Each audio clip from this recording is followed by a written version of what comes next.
Assalamualaikum warahmatullahi wabarakatuh. Para pendengar dan peminat kaset yang tengah diputar ini,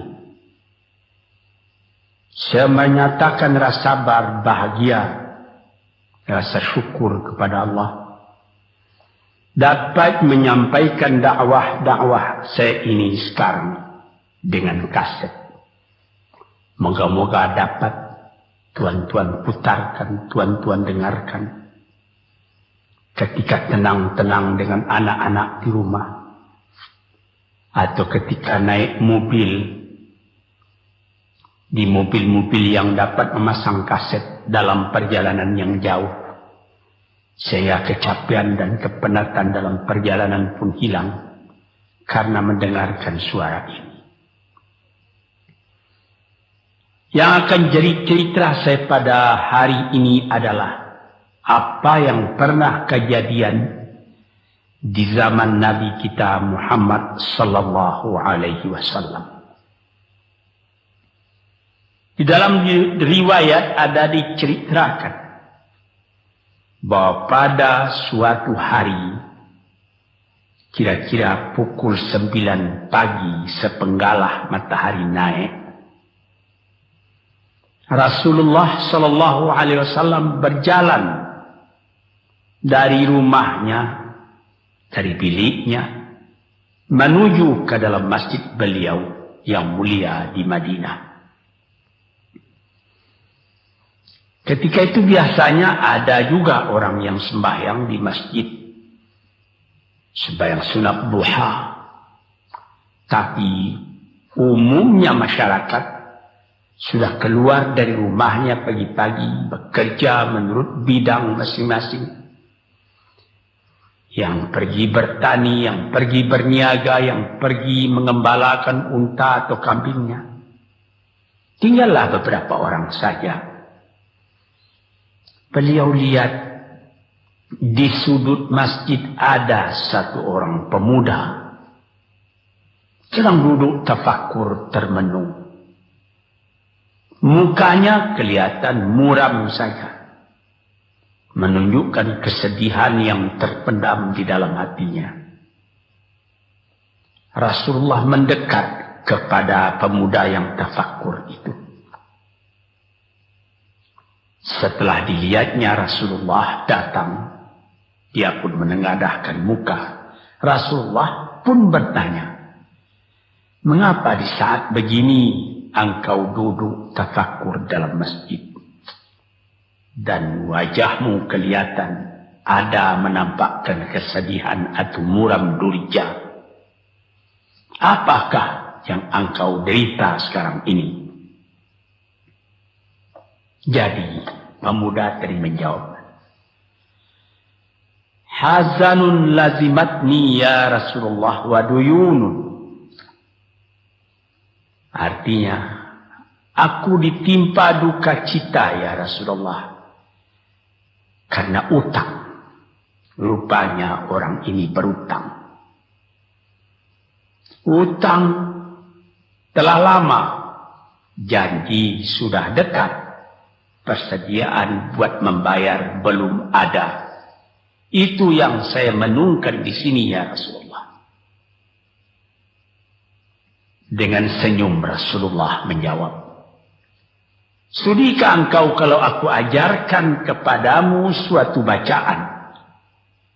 Apabila bacaan ini, yaitu berupa doa, engkau baca pagi-pagi, dan nanti petang-petang pun engkau baca pula dengan hati khusyuk, insyaallah hutangmu itu akan terbayar." Tentu pemuda tadi dengan besar hati menjawab, "Tentu ya Rasulullah. Aku senang sekali kalau dapat engkau ajarkan kepadaku apakah doa itu." Lalu Rasulullah membacakan, mengajarkan kepada pemuda itu doa ini. Inilah yang akan saya bacakan pula, mudah-mudahan kita semuanya dapat pula mengambil bacaan ini menjadi bacaan kita. Kita baca pagi, kita baca petang. Apa bunyinya? Allahumma inni a'udzubika minal hammi wal hazani. Wa a'udzubika minal ajzi wal kasli. Wa a'udzubika minal bukhli wal jubni. Wa a'udzubika min ghalabati daini wa qahrir rijal. Sebelum kita uraikan atau kita tafsirkan artinya satu demi satu, baik kita artikan secara keseluruhan lebih dulu. Artinya ialah, ya Tuhanku, aku berlindung kepada Engkau daripada ini. Lalu disebut 8 banyaknya. Yang pertama, aku berlindung kepada Engkau daripada duka cita, daripada kesusahan dan duka cita. Susah dan duka cita, sudah 2. Dan aku berlindung kepada Engkau daripada malas, daripada lemah dan malas, jadi 4. Dan aku berlindung kepada Engkau daripada bakhil, berat mengeluarkan wang, dan daripada pengecut atau penakut, sudah 6. Dan aku berlindung kepada Engkau daripada pengaruh berutang dan daripada kekuasaan orang lain atas diri kita, sehingga kita tidak mempunyai kemerdekaan pribadi lagi. Inilah 8 yang diminta kepada Tuhan. Moga-moga kita jangan diserang oleh penyakit ini. Karena kalau ada ini penyakit yang 8 perkara, itu kita mempunyai pribadi yang lemah. Tidak mempunyai lagi personality yang dapat tegak. Padahal dalam didikan agama kita, tempat kita takut cuma satu, yaitu Allah. Yang lain tidak ada. Yang pertama, susah. Apabila orang telah susah, pikirannya pun sudah tertumbuk. Jalan untuk maju tidak ada lagi. Padahal dalam kehidupan itu, manusia tidak akan berjalan di atas jalan yang datar saja, yang bertaburkan kembang. Kehidupan itu mendaki, menurun, melereng, berenang, melalui ombak dan gelombang. Itu pasti dalam hidup. Apa yang disusahkan? Kusut, tak ada kusut yang tidak selesai. Keruh, tak ada keruh yang tidak jernih.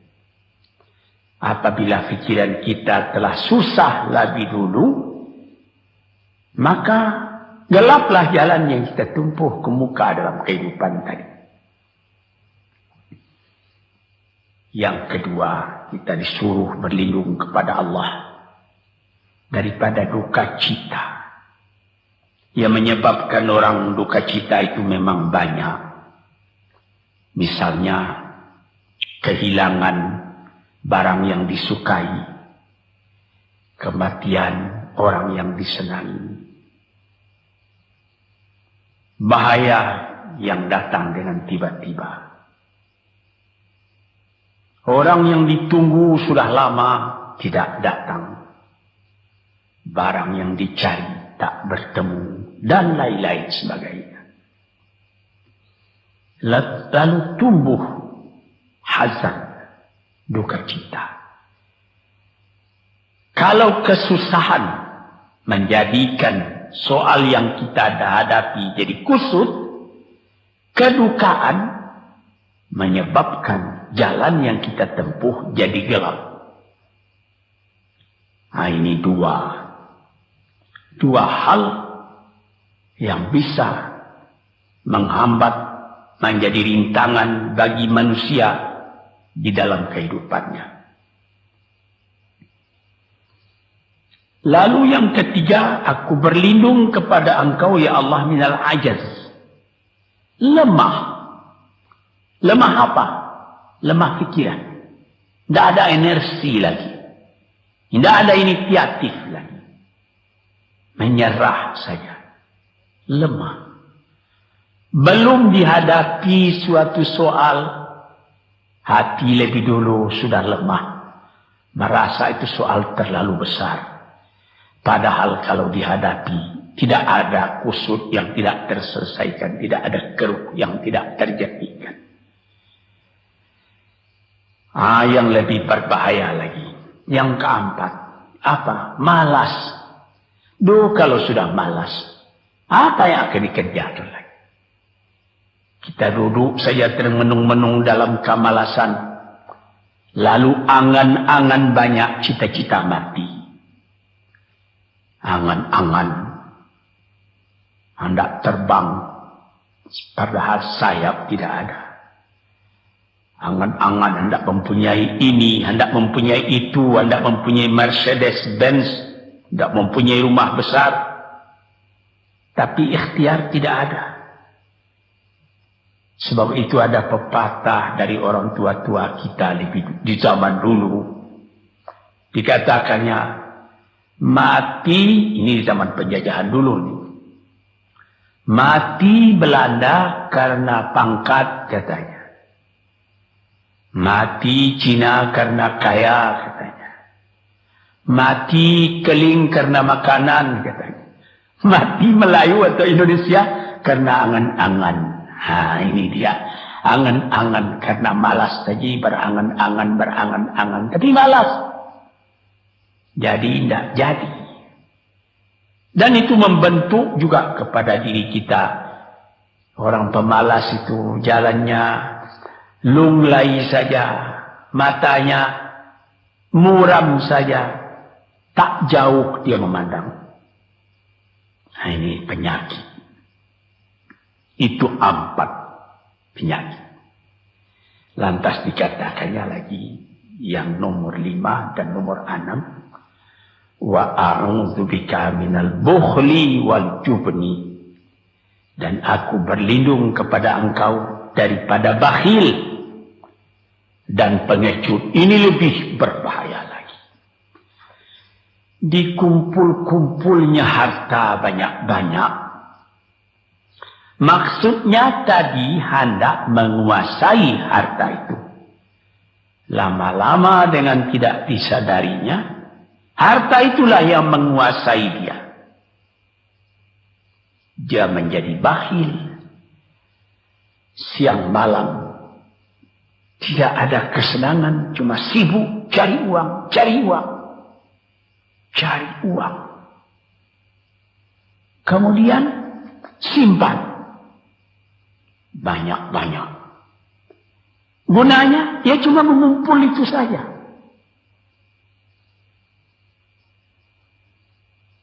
Akhirnya berapa banyaknya orang yang mengumpul harta banyak-banyak, faidahnya tidak didapatnya. Saya ingat cerita dahulu 40 tahun yang lalu ketika saya masih tinggal di kota Medan. Ada satu orang kaya mengumpul harta. Terkenal dia kaya di Medan. Beberapa buah rumah, puluhan rumah yang dipersewakannya. Dan ada lagi harta-harta yang lain. Dia berjalan di jalan raya kota Medan itu dengan jalan kaki pakai payung satu. Padahal orang sudah mulai membeli mobil. Entah Cadillac lah, entah Chevrolet lah. Model-model yang terkenal sebelum perang. Anaknya mengambil faidah dari kekayaan ayahnya. Dia beli mobil dengan uang ayahnya. Lalu orang bertanya, Tuan, anak Tuan sudah naik mobil, Tuan masih jalan kaki. Apa jawab si bakhil tadi? Saya anak orang miskin, anak saya anak orang kaya, katanya. Nah, inilah orang yang bukan lagi mencari harta buat menguasai harta itu, tetapi dia mencari harta buat dikuasai oleh harta itu. Yang nomor 6 lebih jahat lagi. Apa? Jubun, pengecut. Pengecut ini menjadikan separuh dari kehidupan manusia menjadi gagal. Ada pepatah orang. Kalau engkau berniaga atau berusaha, meskipun modalmu tadinya tidak ada, asal engkau berani, itulah modal utama dalam hidup. Sesuai dengan pepatah Melayu atau pepatah Indonesia lama. Dia katakan,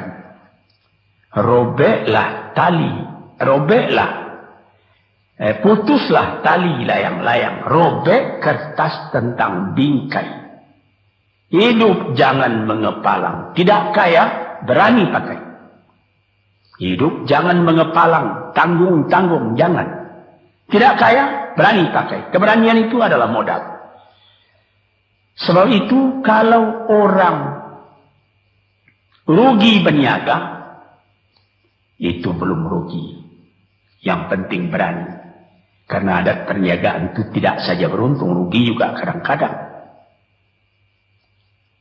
Tapi kalau keberanian yang hilang, separuh daripada kekayaan tadi sudah habis. Walaupun masih banyak ada, tapi keberanian tidak ada, separuh sudah habis. Akhirnya, walaupun kekayaan besar, tapi kepercayaan hilang, itu namanya habis, tidak ada lagi. Walaupun berjuta yang tinggal dalam tangan, tapi orang tidak percaya. Apa lagi artinya? Sebab itu yang pertama sekali modal itu keberanian menghadapi hidup. Ini 6. Yang ke-7 dan 8, wa a'udzu bika min ghalabati daini wa qahri rijal, dan aku berlindung kepada Engkau ya Ilahi daripada pengaruh utang. Hutang itu, itulah anak muda yang duduk di sudut masjid tadi, dipengaruhi oleh utang. Sampai Rasulullah sendiri pun mengatakan, iyyakum wad-daina. Jagalah supaya kalau sedapat-dapatnya jangan sampai berutang. Bisa juga berutang kalau keberanian tidak ada, dan berani itu membuka jalan buat mencari bayarnya. Tetapi kalau pengecut, berutang lagi, itu payah buat membayar. Sebab itu Nabi mengatakan, iyyakum wad-daina. Saya akan sedapat-dapatnya elakkanlah supaya jangan berutang.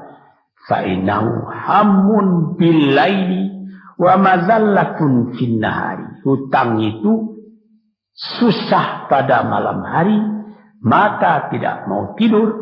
Dengan apa imbangan hutang tadi, berapa utang, berapa yang akan diterima, sehingga mata tidak mau tidur malam itu memikirkan hutang. Akhirnya mazallatun fin nahari, kalau siang hari badan berasa hina, tak berani keluar dari rumah. Kota Jakarta yang begitu besar, bersilang siur, jalan-jalan raya, jalan Tamrin, Diponegoro, Imam Bonjol, Cut Mutia, dan lain-lain nama jalan. Ada orang yang jalan itu bertambah lama, bertambah kecil jumlahnya. Kalau orang lain mempunyai 100 macam jalan, dia paling tinggi cuma 2 saja jalan yang dapat jalani. Jalan dari rumahnya ke tempat yang tertentu. Ke lain dia tidak berani. Kenapa? Karena ada tempat dia berutang.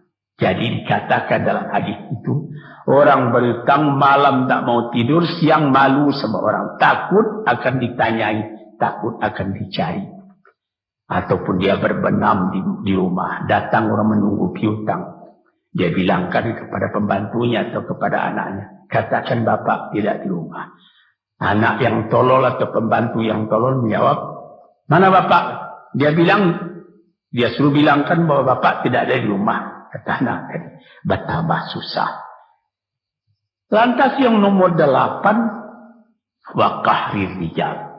Kita tidak mempunyai lagi kemerdekaan diri buat menyatakan perasaan kita. Karena kita segan kepada orang. Kita terlalu banyak berutang budi kepadanya. Kita terlalu banyak mendapat hadiah daripadanya. Kita terlalu banyak dan lain-lain.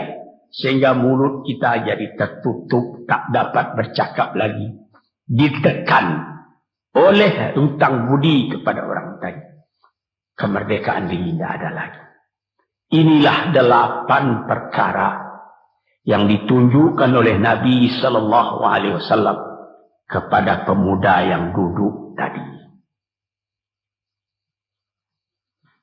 Dapatlah kita mengambil pedoman dalam kehidupan kita sendiri bahwa yang amat penting lebih dahulu ialah kemerdekaan jiwa. Kalau sekiranya di dalam negara yang telah merdeka kita sama sekali menyorakkan, meliuk lambaikan kemerdekaan di mana saja kita pergi. Tapi banyak orang yang lupa negaranya telah merdeka, dirinya sendiri telah menjadi terjajah. Bukan Belanda, karena Belanda sudah lebih 30 tahun pergi meninggalkan negeri ini. Dan bukan bangsa yang lain. Tapi penjajahan yang datang daripada sifat-sifat yang lemah yang kita katakan tadi. Kesusahan. Kalau kesusahan kita perturutkan, jalan yang kita tempuh menjadi buntu. Kita tak tahu lagi kemana akan pergi. Susah. Susah. Pagi susah, malam susah. Sehingga kusut benang itu tak tahu lagi jalan keluar. Padahal pangkal dari kesusahan itu bukan dari luar. Tapi dalam jiwa kita sendiri, dalam dada kita sendiri. Yang kedua, dikatakan duka cita. Saya teringat kepada satu pantun Melayu atau pantun Indonesia. Dikatakannya, kalau berpiduk jangan bermenung. Kalau bermenung riak pun tiba. Kalau duduk jangan termenung. Kalau termenung hati pun iba. Kalau hati sudah iba, jalan tertumbuk. Sampai ada juga pepatah nenek moyang kita. Hati yang marah mendorongkan. Hati yang iba menjauhkan. Sebab itu haruslah kita bersedia membesarkan jiwa kita sendiri. Marfu'ar ra's, maufurul kiramah. Kepala terangkat, harga diri dijaga. Itu. Kemudian dikatakan yang kedua, al-ajaz, lemah, al-kasal, malas. Kelemahan ini juga ada yang karena penyakit. Kenapa lemah saja? Kenapa tiap-tiap pekerjaan yang dihadapi pesimis yang timbul sehingga timbul malas? Kalau perlu, kita pergi kepada dokter, terutama psikiater. Kita tanyai, di mana segi kelemahan ini? Karena kelemahan jiwa, kemalasan, malas dan lemah itu dari jiwa pangkalnya ahli-ahli ilmu kesehatan yang telah mendalam mengetahui hubungan antara rohani dengan jasmani kita. Sehingga timbul ilmu yang dinamai psikosomatik atau psikoterapi, menganalisa jiwa dari mana seginya, maka timbul lemah, maka timbul malas. Di sini kita memerlukan kuatnya energi. Sebab apabila manusia mempunyai jiwa yang besar, pekerjaan yang besar pun dipandangnya kecil. Tetapi apabila manusia mempunyai jiwa yang kecil, pekerjaan yang kecil pun dipandangnya besar. Kita misalkan saja kedua orang pemimpin yang kita cintai dan kita hormati. Proklamator kita Bung Karno dan Bung Hatta. Mereka mempunyai jiwa-jiwa yang besar. Sebab itu mereka memproklamirkan kemerdekaan Indonesia. Indonesia yang besar yang terjadi daripada puluhan ribu pulau. Dengan 45 kata perkataan, 45 patah perkataan. Dengan ini kami menyatakan kemerdekaan Indonesia. Tapi kalau beliau misalnya orang yang berjiwa kecil, dia akan bertanya, bagaimana bisa Indonesia merdeka? Kita sudah miskin, melarat, dulu dijajah Belanda, kemudian ditekan Jepang. Kapan? Dia berkaji itu pekerjaan yang detail-detail, yang kecil-kecil, dia anggap itu besar. Ini misalnya. Maka orang-orang yang ajaz, yang lemah, atau yang yang pengecut, yang pemalas, tidak dapat mengerjakan pekerjaan yang besar-besar. Nah, kemudian yang kelima dan keenam, wa a'udzubika minal bukhli. Aku berlindung kepada engkau daripada bakhil. Menerima mau banyak-banyak, mengeluarkan paling sedikit. Dia anggap, sebagaimana saya katakan tadi, tadinya dia menguasai harta. Akhirnya dengan tidak disadarinya, dia yang dikuasai oleh harta. Akhirnya, orang yang begini kerjanya cuma mengumpul-ngumpul harta saja. Kumpulkan harta banyak-banyak, kemudian Tuhan memanggilnya kembali ke akhirat. Mati, tidak ada harta tadi yang dibawanya. Tinggal menjadi perselisihan di antara anak dan cucu. Di hari-hari yang pertama, anak tadi menangis. Ayahnya telah mati. Tapi di hari yang kedua dan ketiga, dia tidak menangis lagi. Dia berpikir, di mana kunci ditaruh ayah? Di mana simpanan ayah? Berapa peninggalan ayah? Lalu dia berkelahi. Anak tadi. Nah ini karena si ayah tadi bukhul, bakhil. Nikmatnya orang lain yang merasai. Dia sendiri sengsara diperintah oleh hartanya. Apatah lagi yang keenam, jubun, pengecut. Dia berjalan siang, dia berjalan malam hari. Kelihatannya olehnya pohon kayu bergerak-gerak. Disangkanya itu hantu. Dia lari terus. Bertambah lari, bertambah takut. Akhirnya dia pingsan karena sudah lari. Dia tidak ada apa-apa oleh orang yang berani. Ini orang yang gagal di dalam perjalanan hidupnya. Karena penakutnya, karena pengecutnya itu.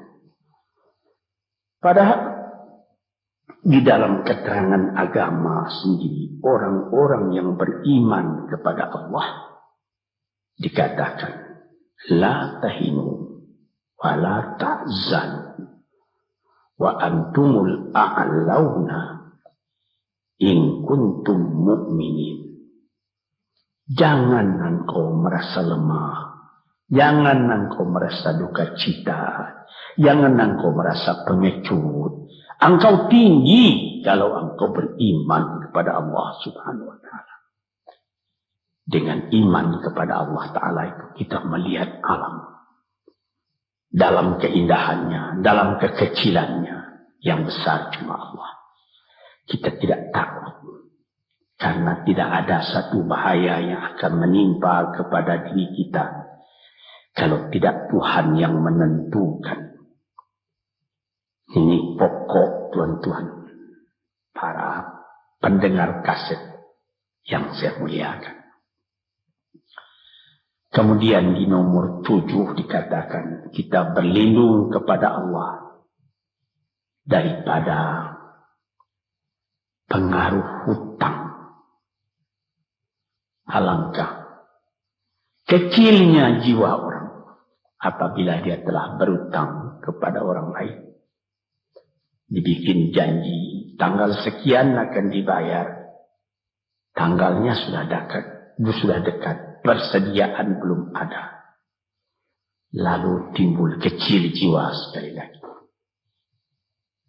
Apatah lagi qahri rijal yang nomor 8. Yang ke-8 sebagaimana telah kita uraikan tadi ialah qahri rijal.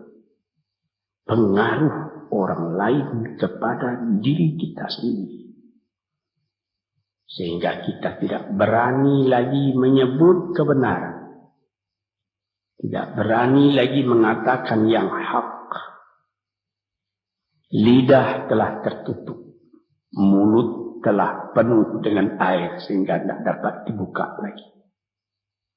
Segan.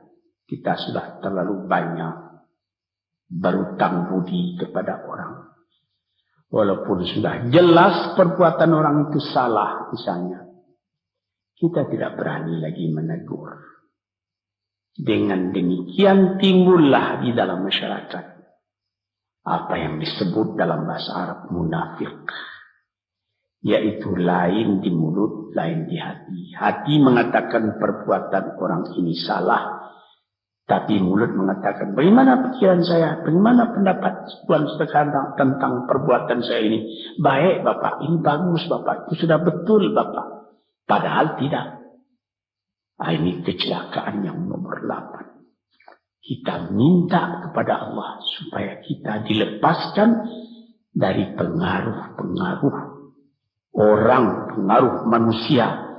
Sehingga kita tidak berani lagi menyebut apa yang benar itu. Padahal di dalam hadis dikatakan, qulil haqq walau kana murran. Katakan yang benar itu walaupun pahit sekalipun. Ini murah menyebutnya. Tetapi kalau jiwa sudah tertekan, tidak berani menyebutnya lagi. Para pengikut kaset yang tercinta, itulah 8 perkara diperingatkan, dituliskan, diajarkan, disuruh hafal oleh Nabi kepada pemuda yang beliau dapati termenung duduk seorang diri tadi. Dengan patuh dia turuti kehendak Nabi. Dia baca itu tiap pagi. Dia baca itu tiap sore. Dia pahamkan apa isinya. Lalu timbul energi baru dalam dirinya. Semangat yang baru. Langit pun kelihatan cerah. Bintang pun kelihatan berkelap-kelip. Matahari pun kelihatan bercahaya. Dan dia sudah melihat kehidupan ini dengan mata yang terang. Kemudian dia bertemu dengan Nabi. Ya Rasulullah, saya mengucapkan terima kasih. Penyakit-penyakit tak ada pada saya lagi. Utang saya sudah terbayar. Dan saya akan memulai hidup yang baru. Inilah jawab dari pemuda tadi. Dan inilah jadi pedoman pula bagi kita kaum muslimin. Kalau kita terjadi pada diri kita beberapa hal, salah satu dari yang 8 perkara itu. Baca doa ini pagi, baca doa ini petang. Lalu berusaha, jangan cuma berdoa. Berusaha, berdoa, dan berusaha. Allah akan membukakan kepada kita pintu rahmatnya.